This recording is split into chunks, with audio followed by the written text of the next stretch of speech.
In today's video, I'm going to teach you how to schedule Facebook posts. We'll use Later, a popular social media planning tool, to take your post from idea to scheduled in just a few clear steps.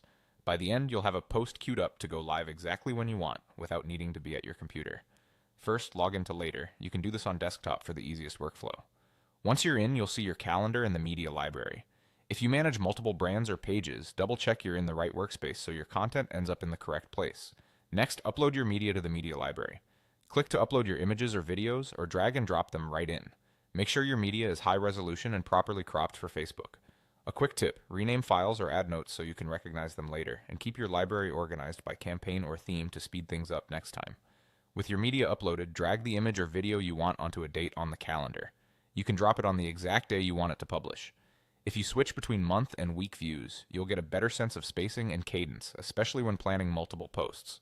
Now select your Facebook profile or page. Look for the profile or page picker and choose the correct destination. This is especially important if you manage both personal profiles and business pages, or if you post to multiple brands. Confirm the page avatar and name before you continue to avoid publishing to the wrong place. Write your caption and add any links.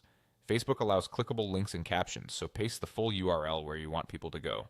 Keep your opening line clear and engaging, add context for your audience, and consider including a brief call to action.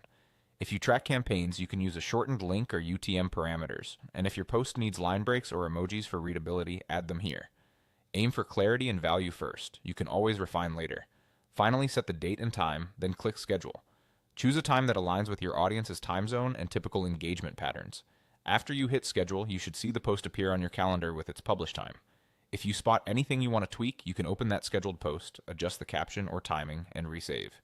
That's it, your Facebook post is now queued and ready to go live automatically. Thanks for watching. With these steps,